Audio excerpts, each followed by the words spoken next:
Bang, kira bang.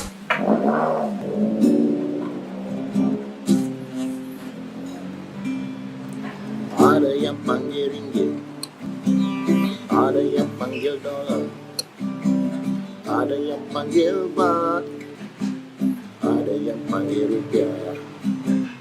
Itu semua dulu.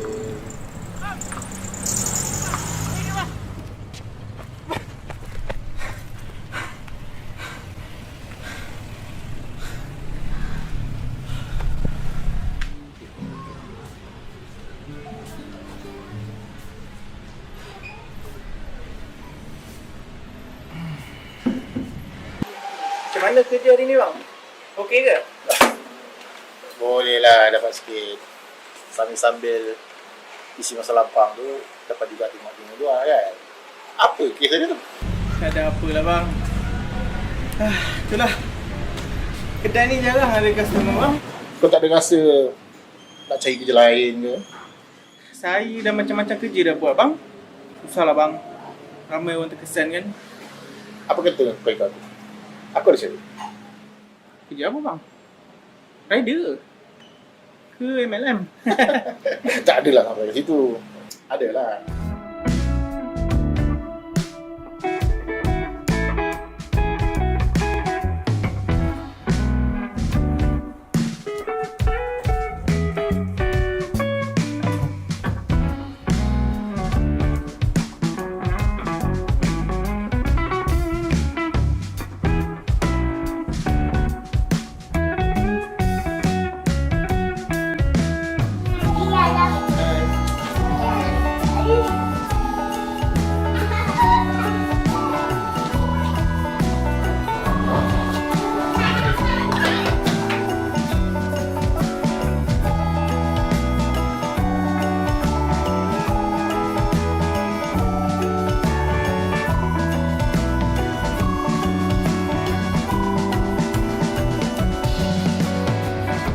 Kau dulu penulis? Tulis novel? Dululah bang. Awal-awal dulu. Sekarang saya dah tak menulis dah. Tak nak teruskan? Bagus kan? Susahlah bang. Kau tahu tak kau ni sebenarnya orang kaya? Kaya dengan ilham. Bang, saya rasa saya tak boleh ikut lah bang. Anak tidur tu. Alah, tak jauh pun. Ikut je.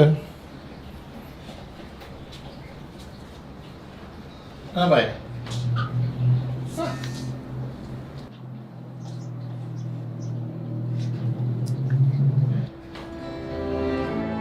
Mungkin kau tak sedar yang kita ni hidup dalam dunia yang kita tak nampak.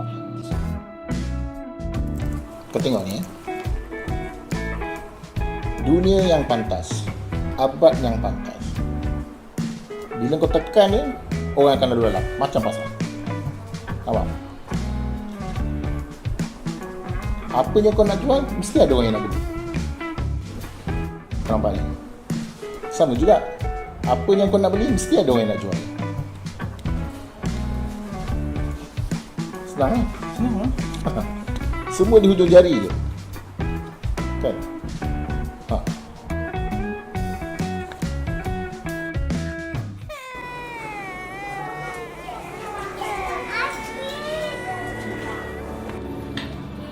Di mana ada kemahuan, di situ ada jalan. Okey?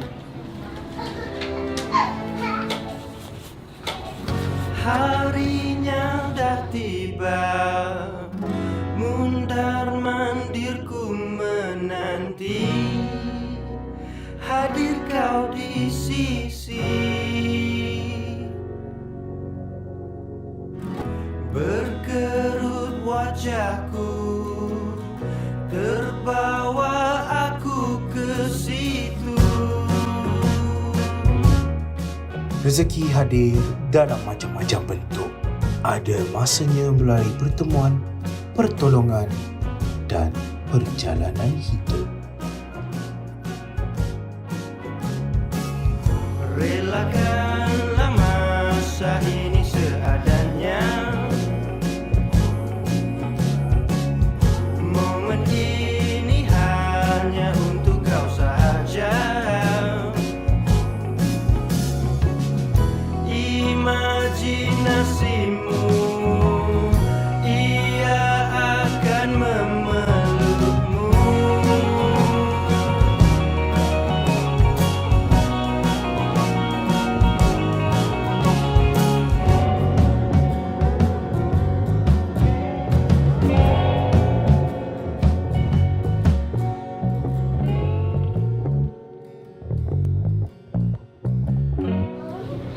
Sebelum kau nak masak lagi ni, kau fikirlah masak-masak.